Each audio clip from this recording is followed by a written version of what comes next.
What's going on, everyone? We spent the last 2 weeks reviewing a couple of AMD 4000 series powered laptops here on the channel and especially on the site. In this video though, we look at how the Asus TUF Gaming A15, currently the best value offer in this AMD lineup, compares to one of the best Intel-based models, the popular Acer Predator Helios 300. For the AMD side, we're including two configurations, one built on a Ryzen 5 and a GTX 1660 Ti platform, and another built on a Ryzen 7 and RTX 2060 90W platform. While for the Predator, we're only including the higher tier configuration with the Intel Core i7 processor and the RTX 2060 80W GPU, as we haven't tested the 1660 Ti model. All the results are based on our own reviews. Before we get to talk about the performance and thermals and noise levels in daily use and demanding loads and games, let's quickly touch on a few other aspects of these laptops. Oh, and please take a moment to hit that like button for the YouTube algorithm, it makes a huge difference for our small channel.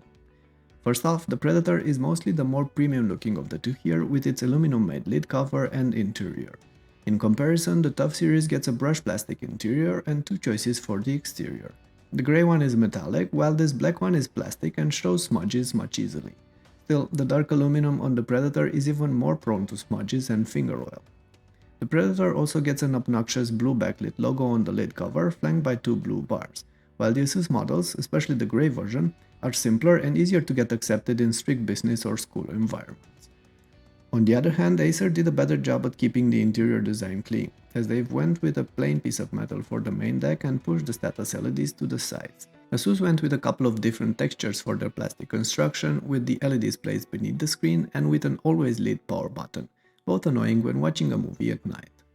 Finally, the Predator gets a sharp front lip and pointy corners, which can bite into your wrists on a smaller desk, while these are blunted and friendlier on the TUFs. Now, despite the different choices in materials, both laptops feel sturdy and well made, with little flex in the main chassis and some flex in the lid. The screens can be easily lifted up and adjusted with a single hand on both of these and go back to about 145 degrees. They also get small bezels all around with hefty chins underneath and cameras and mics at the top. Overall, the Predator is marginally more compact than the TUFs, but also a bit heavier by about 100 grams. Flipping the laptops upside down, both get a hard plastic D-panel with grippy rubber feet, bottom firing speakers and a couple of intake cuts. The back is more open on the Predator though, which allows for more air to get in, but that also means dust will gather inside easier. Asus went with a different approach that restricts air admission through smaller cuts in this honeycomb grid, and they also take air in through the grill at the top of the keyboard. Both laptops push out the hot air through the back and through the sides. They get different thermal designs though, as you can see here. Acer went with a symmetrical layout for the CPU and GPU, and that means radiators and exhausts are on both laterals, while Asus went with a simpler design for the GPU part and only uses a lateral exhaust for the GPU on its right edge.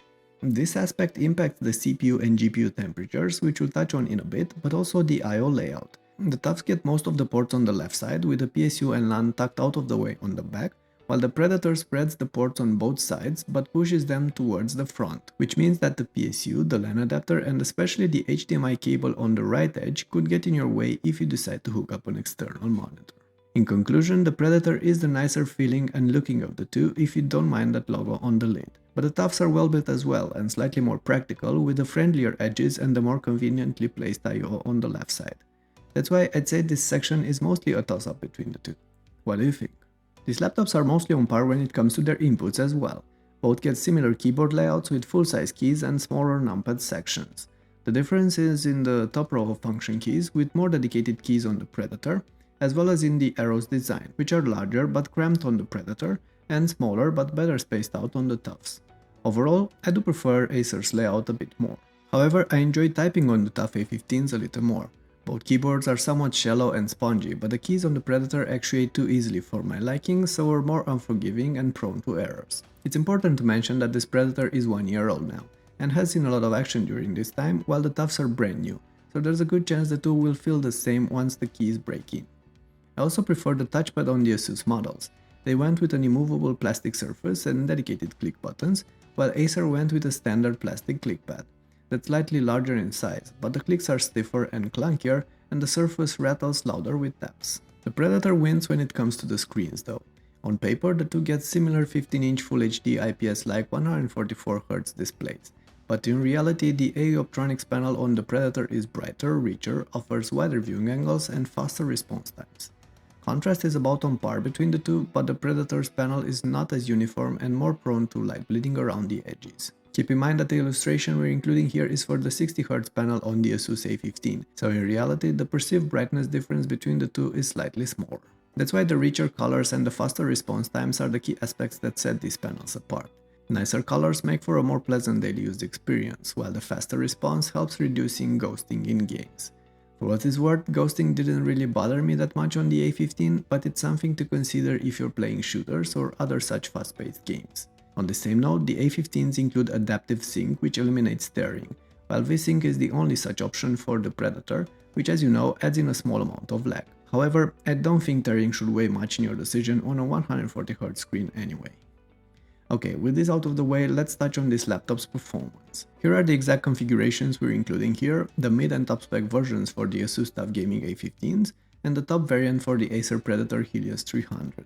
Both get dual channel RAM and SSD storage, but with faster RAID support on the Predator, which can impact certain activities. The hardware is easily accessible on the two by removing the back panel, and inside both offer 2 memory slots and 2 M.2 PCIe X4 SSD slots. The Predator also includes a 58Wh battery and a hard drive cage, while Asus offered the A15s in 2 versions, one without the hard drive and a 90W battery, and one with a hard drive cage and a 48Wh battery. The former is mostly what you'll get in the higher spec configuration, in which case the TUF models end up with a larger battery but only M.2 storage. Both laptops also offer a few different power profiles, some designed to favor lower noise for daily use, and some designed to favor performance over everything else. We've run our tests on this high performance mode, which increase the CPU's power allocation and overclock the GPUs. Acer also undervolts the Predator Helios 300 by default at a -125mV on its extreme power setting. We're only going to include a few benchmark results here, and more detailed tests are available on the site. However, keep in mind that our Predator Helios is an early edition from 2019, that's why it only runs on an 8th gen processor, while most retail units run on a 9th gen Intel i7-9750H, which returns 3 to 5% improved results in some of the CPU tests. That's why we've also included an i7-9750H configuration in here from one of our other reviews, so you'll better understand what to expect. Nonetheless, the 8-core Ryzen 7 4800H massively outperforms any of the Intel i7s in multi-threaded tests and comes on top in most single-core tests as well. At the same time, the 6-core Ryzen 7 4600H wins by 10 to 20% in multi-core loads and marginally loses to the 9th gen i7 in single-core loads. These notebooks also do a great job of maintaining consistent performance across longer demanding loads, as simulated by our Cinebench multi-loop test, which means the thermal modules can keep the hardware within good operational temperatures and throttling never occurs. Nonetheless, the CPU and GPU in the A15s run slightly hotter on both of the tested configurations. That's mostly going to be a concern when it comes to gaming. First, here's what to expect in terms of average frame rates in a couple of different titles, both modern and older. We've also thrown in an Intel GTX 1660 Ti configuration for comparison to the lower tier A15. Feel free to pause and look at the data closely, and make sure to check out the extended logs and details in our written reviews of these laptops. I've linked them in the description. Now, based on these findings, an 8-core processor doesn't help much with these titles, but it should scale up in the future with better multi-threaded support from new launches. Furthermore, the 90W RTX 2060 configuration of the TUF A15 trades blows with the 80W 2060 in the Predator, and that's partially because it is overclocked slightly higher in the Helios on the extreme profile, which is allowed by its better thermals. Here's how these laptops do in terms of CPU and GPU temperatures in Far Cry 5 and in Witcher 3. As mentioned before, the Helios 300 has a small edge on the AMD-based configurations while being overclocked higher and running quieter, and in my opinion that's mostly thanks to the superior thermal design implemented by Acer here. All these games are running on the turbo or the extreme settings with the fans set on auto. That translates in noise levels of around 48 to 50 dB at head level on the Asus laptops, and only about 40 to 45 dB on the Predator, which is significantly quieter.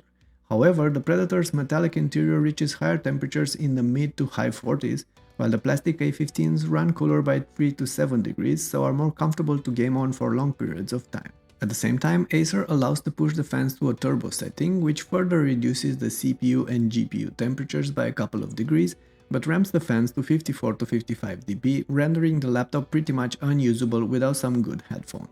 In all fairness though, you'll probably want to use headphones with any of these laptops when playing games, as the included speakers aren't that good.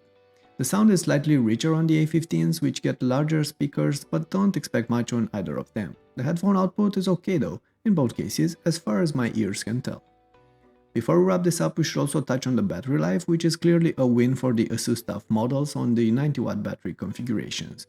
Expect 3 to 5 hours of daily use and 8 to 10 hours of video from these, and only about 2 to 3 hours of multitasking and 4 to 5 of video on the Predator. Okay, so which is the better laptop here? Well, there's actually no easy answer, as you have to consider what you primarily want from your laptop and also how much each sells for in your region.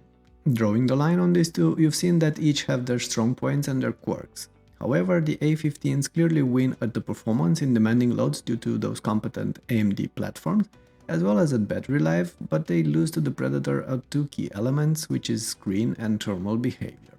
Both of these are crucial if you're primarily after a gaming laptop, that's why the Predator is still the one to get in this case for matching configurations and pricing. Right now though, the TUF Gaming A15 models retail at a lower price, both for the GTX 1660 Ti and the RTX 2060 models. The Predator is normally listed for $100 to $300 or euros more, but at the same time it is also an older product and occasionally available on sale, and that might push the balance in its favor as long as it ticks all the other right boxes for you. That pretty much wraps up this video. Thanks for watching and make sure to hit that thumbs up button if you enjoyed it. I'd also love to hear what you think about these notebooks and which one is your pick, so please leave your comments down below. Oh, and yeah, subscribe to our channel to get notified when we publish new content. Catch you later.